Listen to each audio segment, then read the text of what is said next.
I never thought a simple haircut could change the way I saw myself, or the way the world saw me. I had always been careful, meticulous even, about what I wore, how I spoke, how I acted. I had my little private routines, small gestures, tiny indulgences that no one knew about, things that made me feel soft and delicate in a world that expected me to be rough and invisible. But they were just private habits, harmless secrets, tucked away behind the mask I wore at school. Nobody suspected a thing. Nobody. And I liked it that way. That is, until the day I decided, almost on a whim, to get a new hairstyle. It started innocently enough. I was walking past the salon on the way to school one morning, running late as usual, and something made me pause. I had been staring in the window for a few seconds before I realized I had walked in, greeted the stylist, and muttered a barely coherent request for a change. Something soft, something that looked lighter. Something that hinted at the parts of me I had been hiding for so long. I don't know what compelled me. Maybe it was boredom, maybe curiosity, maybe a deep, gnawing need to see myself differently. Whatever it was, I sat in the chair and let the scissors work their magic, feeling a strange thrill as the locks of hair fell away. Each snip felt like a little liberation, like someone had unlocked a door I hadn't realized I'd been holding closed. By the time I looked in the mirror, I hardly recognized myself. My hair was layered, soft around my face, almost floating, and it gave my features a gentler, more delicate look than I was used to. My jaw looked smaller, my eyes larger, and for the first time in years, I thought I looked pretty. Not handsome, not cool, not impressive, just me. Or at least, some version of me I had always secretly wanted to be. I smiled at myself nervously and left the salon, gripping my backpack a little too tightly as I walked toward school, wondering if anyone would notice, if anyone would see the subtle shift that had taken place in my very essence. And notice, they did. The moment I walked into homeroom, I felt the eyes. Not the usual casual glances, not the polite nods that pass in a hallway, but real, lingering looks. People who never noticed me before suddenly seemed to see me. My best friend, Sam, tilted his head, one eyebrow raised, a tiny smirk playing on his lips. "Whoa, new hair?" he asked, and I nodded, trying to sound casual, but my voice caught in a way that made me feel exposed. That was the first hint that maybe this was bigger than a haircut. Maybe this little change was going to ripple through everything I thought I knew about myself. The next few days were surreal. Everywhere I went, people stared a little longer, laughed a little softer, spoke a little differently. It was subtle, almost imperceptible, but I felt it in every interaction. The boys who used to tease me about my clothes now seemed uncertain, hesitant. Some girls I barely knew smiled at me in passing, and I caught one or two looking more than they should have, whispering behind hands that trembled with curiosity. I couldn't explain it, and honestly, I didn't want to. Part of me reveled in it, the forbidden thrill of being seen in a way I had always imagined but never dared to embrace. It wasn't just the attention, it was what it awakened inside me. I started experimenting quietly, subtly. I tried softer shirts, lighter colors, sleeves that brushed my wrists differently. I found myself touching the fabric of my baggy hoodies differently, smoothing the texture against my skin, noticing the way my hands moved with a gentleness I had never allowed myself before. I caught myself adjusting my posture, standing a little straighter, letting my shoulders slump a little more gracefully. Every reflection in a window, every glimpse in a mirror, became a tiny confession, a moment of secret joy. And then it happened, the first real confrontation with my hidden side. It was during lunch, a chaotic blur of trays and chatter, when Jessica, one of the more popular girls, came over and sat across from me. She didn't usually talk to me, not beyond a nod in the hallway. But today she leaned forward, smiling in a way that made my stomach tighten, and said, "You look different. Softer. I like it." Her eyes lingered, curious and unflinching, and I felt a shiver run through me. My mind raced. What did she mean? Was she judging me, teasing me, or had she actually seen something I had been hiding? I opened my mouth, closed it again, unsure of how to respond, and finally muttered, "Thanks," my voice quieter than I intended. It wasn't teasing. She wasn't laughing. She was observing, thoughtful, like she had glimpsed a secret and was letting me decide whether to reveal it. And in that moment, I realized something terrifying and exhilarating. My secret wasn't safe anymore. It was out there, fragile but visible, and I couldn't hide it with a glance or a shrug or a change of posture.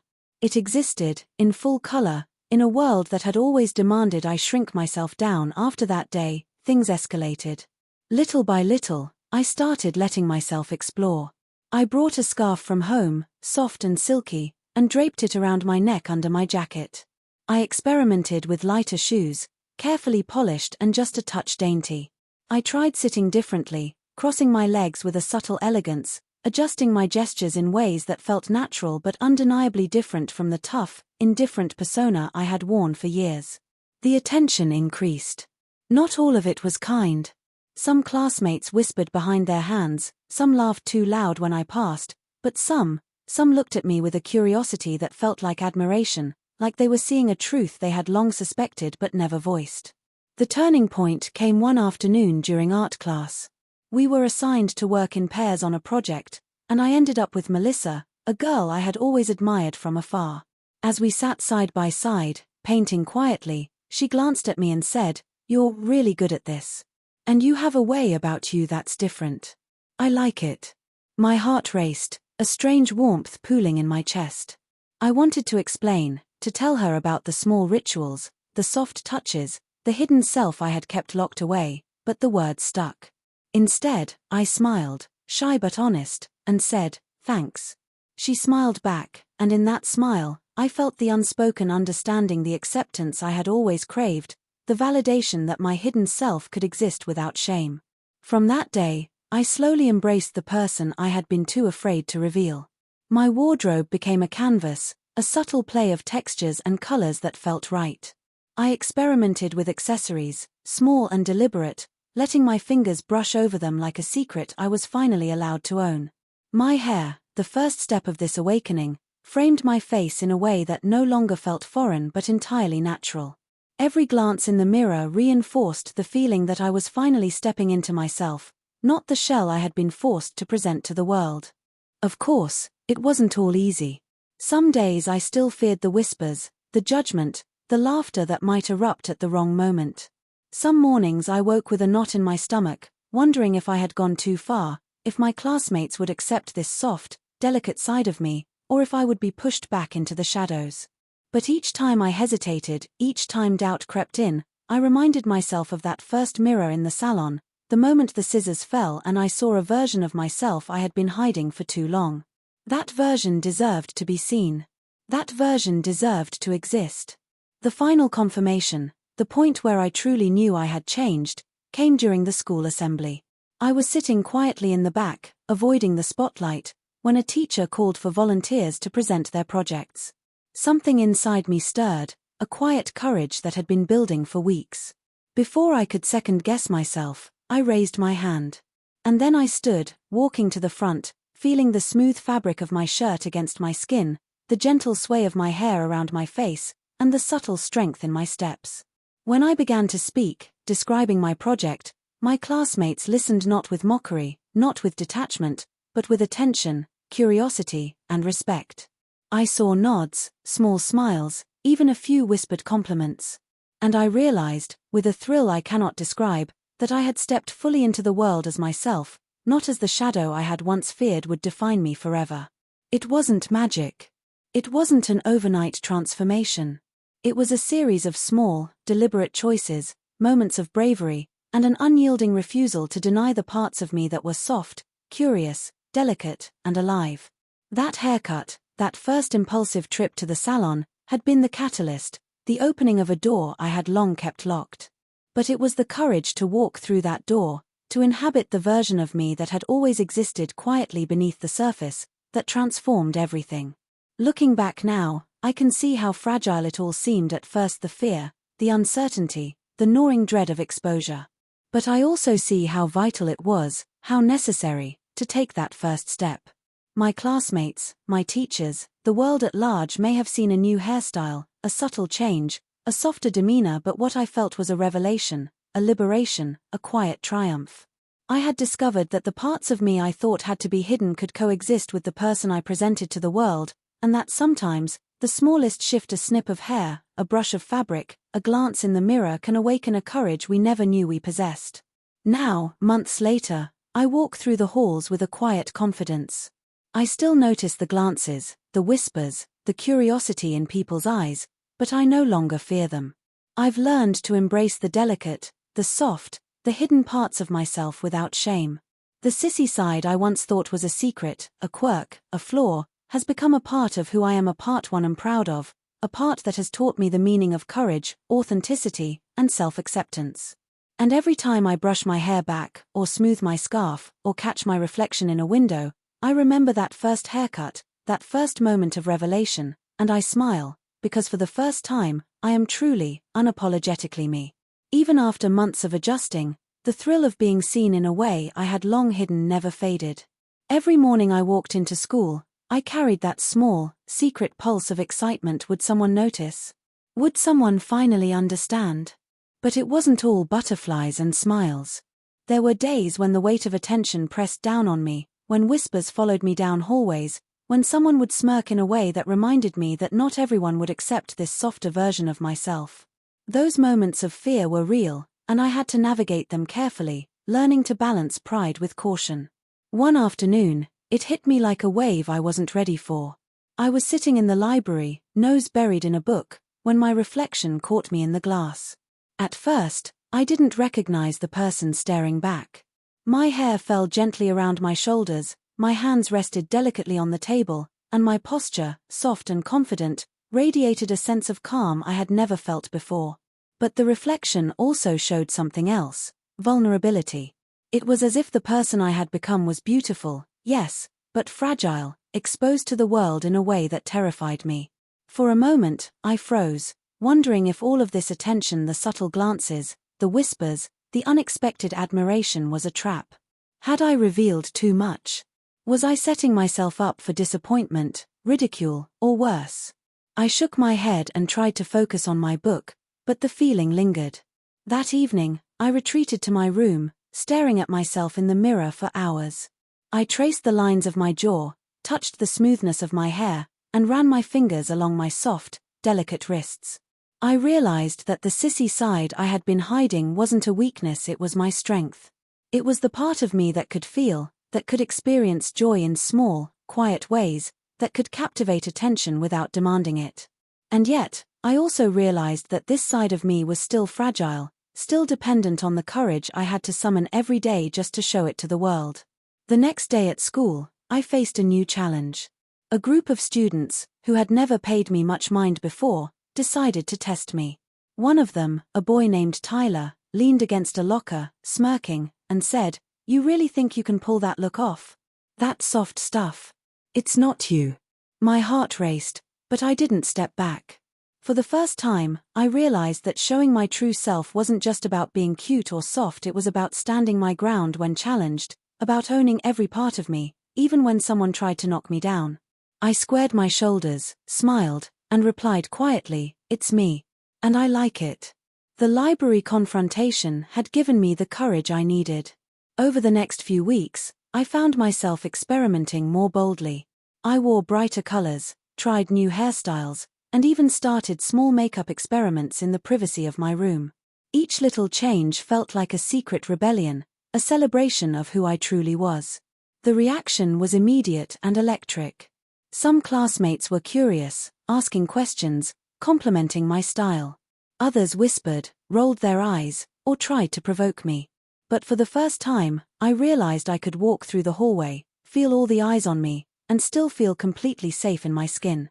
Then came the day that would change everything. Our school held a talent showcase, and, on a dare from Melissa, I decided to participate. I wasn't singing or dancing. Instead, I had spent weeks creating an art piece, a collage that represented my transformation, my struggle, and my hidden self. Standing backstage, my hands trembled as I held it close, fearing judgment, rejection, exposure. But the moment I stepped into the spotlight and displayed my work, the room went silent. My classmates stared, not with laughter, not with ridicule, but with a mix of awe and respect. Some faces were shocked, some curious, some quietly emotional. And in that silence, I felt an incredible weight lift from my shoulders. I had shown my hidden self to the world and the world had not crumbled. Afterward, as applause filled the room, Melissa came up to me, beaming. "I knew you had it in you," she whispered. "You're amazing." And in that moment, I realized the truth I had been tiptoeing around for months. My sissy side wasn't something to hide, it was a source of courage, authenticity, and connection. Every glance, every whisper, every experiment with my style had led to this. I had finally, truly embraced myself. From that day forward, nothing felt quite the same. The whispers became smiles, the glances became conversations, and my secret rituals, soft touches, delicate gestures, little indulgences became an everyday celebration. I walked through school with confidence, carrying my hair, my style, and my newfound courage like armor, not a shield. And though the journey wasn't without fear, uncertainty, or occasional ridicule, I knew I had uncovered something far more valuable than approval. I had uncovered myself. Now, when I look back at that impulsive decision to change my hairstyle, I can see it for what it really was. Not just a haircut, not just a superficial change, but a doorway. A small, seemingly insignificant act that unlocked a side of me I had kept hidden for years, a side that was soft, delicate, vulnerable, and ultimately stronger than I had ever imagined. It revealed who I was, allowed me to explore my identity, and taught me that courage isn't always loud or dramatic. It can be quiet, subtle, and deeply personal. That day, that haircut, was the beginning of everything I had always wanted to be, myself, fully and unapologetically, in a world that I once thought would never understand. Even after the talent showcase, the real test had only just begun. I could feel the shift in how people treated me. It was subtle at first, a longer glance here, a softer laugh there, but it carried weight. Some students were curious, some skeptical, and a few, I knew, were waiting for me to slip up. I had shown a part of myself, yes, but the world hadn't fully accepted it yet, and neither had I. I found myself walking the halls with a heightened awareness, noticing every smirk, every whisper, every sideways glance. I began to understand that revealing my sissy side was not a single moment of courage but a constant challenge, a daily balancing act between who I truly was and how the world wanted me to appear. One morning, as I was locking my bike outside the school, I noticed a small group of students huddled near the entrance, whispering and pointing in my direction. My heart skipped a beat. Was it going to be like the teasing I had feared? Or worse, had someone figured out all the little details I had been keeping secret? The scarves, the soft gestures, the delicate way I carried myself. I took a deep breath, smoothing my hair and adjusting the sleeve of my jacket. If they were watching, I decided, they would see me, yes, but I would not shrink. I would not flinch. In class that day, the tension persisted. Even my closest friends seemed a little more cautious, as if they were unsure how to respond to the side of me I had revealed. Sam, my best friend since childhood, finally broke the silence during lunch. "You're really different now," he said, carefully. "It's like, I don't even know how to explain it. I mean, you're still you, but softer, gentler. I don't know." I smiled nervously, my hands clasped tightly around my sandwich. "Yeah," I murmured. "I guess I just wanted to try being me, the part I've always kept hidden." His expression softened, and for the first time, I realized that even those closest to me had to adjust, to learn how to see the person I had always been beneath the mask. That afternoon, the Real Challenge arrived. Our art teacher, Mrs. Linton, announced an upcoming showcase for student work, inviting anyone who wanted to present. My mind immediately went to the projects I had been creating in secret, the ones that reflected my hidden self, the sketches, the small jewelry designs, the fabrics I had been experimenting with at home. My heart raced. Part of me wanted to say yes, to step fully into the light, but another part, the part that remembered the whispers and the teasing, urged me to stay hidden, to keep my secret safe. I decided to take the risk. I spent the next week preparing my presentation, carefully selecting pieces that represented both my artistic growth and my personal journey. Each item I included a silk scarf I had dyed myself, a delicate sketch of my softer side, a tiny handcrafted bracelet was a reflection of me, fully and unapologetically. By the day of the showcase, my nerves had built to a point where I could hardly breathe, But I knew there was no turning back. When it was my turn to present, I walked to the front of the room, my hands slightly trembling as I held my collection. The room was filled with students, teachers, and even some parents. As I began to speak, explaining the inspiration behind each piece, I felt a strange mixture of fear and exhilaration. Every eye was on me, and yet, paradoxically, I felt more seen than I had ever been in my life. I described the little experiments I had tried, the way I had explored my identity, and the subtle ways I had allowed myself to embrace softness, delicacy, and vulnerability. And instead of judgment, I was met with silence, deep, attentive silence followed by applause that was sincere, warm, and affirming. Afterward, Melissa approached me, her eyes bright. "You're incredible," she said. "Not just your art, but you. You really are brave." My cheeks burned, not from embarrassment but from a rush of emotion I had never expected. For the first time, I realized that bravery wasn't about hiding fear, it was about showing the parts of yourself that others might not understand and standing firmly, even when it feels impossible. The weeks that followed were transformative in ways I hadn't anticipated. I became more confident in my wardrobe choices, allowing my soft, feminine touches to show openly. I experimented with scarves, jewelry, and subtle makeup, each choice an affirmation of the person I had discovered in myself. Some students continued to whisper, some looked puzzled, but more and more, I noticed smiles, nods, and small acts of kindness that indicated acceptance.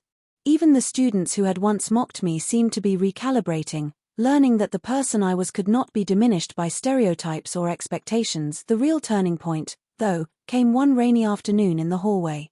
I was adjusting my scarf, lost in thought, when Tyler, the boy who had once mocked me, approached. My stomach tightened as I braced for ridicule, but instead, he offered a small, awkward smile. "You look good," he said, his voice low but genuine. I blinked, surprised. "Thanks," I replied, a warmth spreading in my chest. It wasn't just a compliment, it was acknowledgement, a subtle recognition that my courage and authenticity were real, visible, and undeniable. From that moment on, I felt a freedom I had never known. The small, hidden parts of me, the sissy side I had feared would never be accepted, had not only survived exposure but had flourished. I learned to walk with confidence, to embrace softness and delicacy without shame, to carry myself in a way that was unmistakably me. The transformation was no longer just about haircuts, scarves, or subtle gestures, it was about owning my identity fully, unapologetically, and without fear. Looking back now, I realize that the journey was never about other people. It was about me, and the courage it took to reveal my hidden self. The new hairstyle was only the beginning, the first step that cracked open the door to a world where I could exist fully and freely. The whispers, the glances, the moments of doubt, they were all part of the process, shaping me, strengthening me, teaching me that vulnerability could coexist with courage, softness could coexist with strength, and authenticity could coexist with acceptance. Now, months later, when I pass through the same halls that once seemed so hostile, I feel a quiet triumph. I see the students who once laughed and whisper, and I smile, because I know that I am unchanged by their judgment. I have embraced my hidden sissy side fully, and in doing so, I have discovered a resilience and a joy that no haircut, no glance, no whisper could ever diminish. Every scarf I wear, every delicate gesture I make, every reflection I catch in a window is a reminder that bravery is not always loud, but it is always visible when it matters most. I am no longer hiding. I am living, fully and unapologetically, as the person I was always meant to be. The weeks after Tyler's unexpected compliment marked a turning point I didn't fully realize at first. I began noticing small shifts in myself, subtle changes that went beyond my hair, my scarves, or the soft fabrics I favored. I walked differently now, lighter, with a confidence that felt like it radiated from the very core of me. Each step in the hallway, each interaction in class, each glance from someone who used to ignore me felt different, charged with a sense of possibility. I was no longer just existing, I was being seen, truly and unapologetically, and it was intoxicating. One afternoon, as the autumn sun streamed through the classroom windows, I found myself sitting across from Sam. He looked at me with an odd mixture of curiosity and uncertainty. "You've really changed," he said, finally. "It's impressive. I mean, you're you." I laughed softly, a little self-conscious, feeling the warmth of validation from someone I trusted more than anyone. Yeah, I said quietly. I've finally started letting myself be me. All of me. There was a pause, a moment when we both seemed to understand the magnitude of what that meant. But just as the confidence began to solidify, reality tested me in unexpected ways. One day, during a group project in science class, a new student arrived, a tall, sharp-eyed boy named Lucas. He wasn't mean, at least not overtly, but he had a piercing gaze that seemed to look right through me, searching for weakness. As I introduced myself, he smirked faintly and said, "Interesting style." I felt my pulse quicken. Was it judgment? Curiosity? Something else? I forced a smile, replying, "Thanks. I like to be me." Lucas didn't respond, only tilted his head, studying me. The silence was heavier than any words could have been. I realized, in that moment, that my transformation wasn't just about outward appearance, it was about how others perceived the entirety of who I was. And some people weren't ready for that. Some people would test me, push at the boundaries of my newfound courage. I felt a surge of anxiety, a flicker of doubt, but I also felt something else, determination. I had come too far to let a stranger's gaze unravel everything I had built. After class, I retreated to the courtyard, where Melissa was waiting, sketchbook in hand. She smiled when she saw me, but her eyes were serious. "Lucas is different," she said carefully. "He's not like the others. He's sharp. He'll push you." I nodded, feeling a knot tighten in my stomach, but I also felt ready. "I know," I said. "I've faced enough to know I can handle it. I just have to be myself." Melissa smiled and nodded, her expression softening. "Exactly. And that's exactly why you'll be fine." Over the next few weeks, Lucas became a fixture in my daily life, constantly observing, occasionally challenging, never overtly cruel but always testing my limits. Each interaction forced me to dig deeper into my courage, to reinforce the foundation of who I had become. And through it all, something remarkable happened. I discovered a resilience I didn't know I had. My sissy side, my soft, delicate self, had been exposed to scrutiny, doubt, and judgment, and yet it endured. More than endured, it thrived. One chilly November morning, the school announced a photography project. Students were encouraged to take self-portraits expressing their identity. I knew immediately what I wanted to do. This was no longer about secrecy or subtle gestures, it was about revealing, capturing, and celebrating the entirety of myself. I spent hours carefully choosing outfits, adjusting scarves, brushing my hair, and experimenting with angles, lighting, and expression. When I finally looked at the photograph, I didn't see fear or hesitation, I saw strength, softness, vulnerability, and courage, all wrapped into one. The day the photos were displayed, I felt the familiar rush of anticipation. Students, teachers, and parents circulated the gymnasium, commenting on portraits, comparing work, and whispering among themselves. When people paused at my photo, I saw a mix of reactions: curiosity, admiration, even awe. Some faces were familiar, some not, but all of them reflected acknowledgement, recognition, and, for the first time in my life, a sense of belonging. And then, I noticed Lucas. He was standing across the room, his gaze fixed on my photograph. He didn't smile, he didn't speak, but I felt it: the acknowledgement, the recognition that I had grown, that I had survived exposure, and that my hidden self was no longer a secret. I walked past him, heart pounding, and he simply nodded. That single gesture, quiet and understated, carried more weight than any words. I had been tested, observed, and challenged, and I had emerged fully and unapologetically myself. By the end of the day, the exhilaration was overwhelming.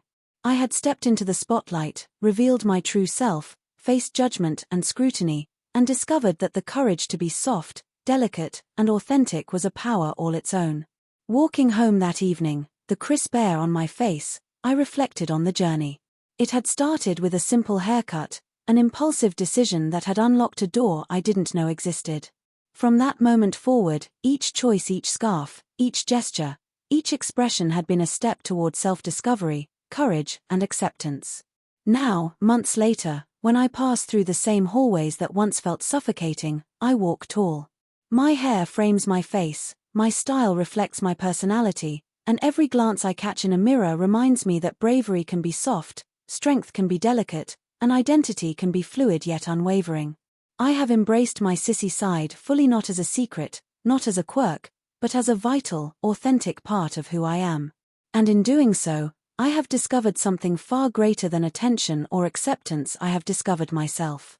By the time winter rolled in, I felt like I had finally found a rhythm between who I was inside and who I presented to the world. Every day was still a mix of excitement and nerves, but now it was tempered with a quiet confidence I hadn't known before. I had learned how to navigate stares and whispers without shrinking, how to wear my softness like armor instead of a secret. Even Tyler and Lucas, the boys who had once tested me, now treated me with a mixture of respect and cautious curiosity, and that alone felt like a triumph. One snowy morning, Melissa pulled me aside after class. "Hey," she said softly, eyes bright, "you've really changed. You're not the same person who walked into school that first day after your haircut. You're radiant." I felt my cheeks warm as I looked down at my scarf, brushing it lightly. "I guess I finally allowed myself to be seen," I said quietly. "It's been scary, but freeing." She smiled, nodding, and for the first time I realized that the people who mattered, friends who truly cared, weren't afraid of my hidden side. They embraced it, or at least accepted it, without judgment. That evening, I sat by my bedroom window, reflecting on how far I'd come. The sissy side I had once thought was a weakness, a shameful secret, had become the source of my greatest strength. I remembered the first day I got my haircut, the trembling thrill of seeing a softer version of myself in the mirror, and how terrified I had been to let anyone else see it. And now, months later, I was no longer terrified. I had faced judgment, curiosity, and even mockery, and I had survived. More than survived, I had flourished. A few days later, the school held its winter assembly. I had been nominated to speak about my experiences as part of a personal growth segment. Standing backstage, I felt the familiar flutter of nerves, but it was different this time. I wasn't hiding. I wasn't shrinking. I was ready. When my name was called, I stepped into the spotlight, the gymnasium packed with students, teachers, and even some parents. Every eye in the room seemed to settle on me, but instead of fear, I felt anticipation, a thrill I had learned to welcome. I spoke slowly at first, my voice steadying as I shared my journey.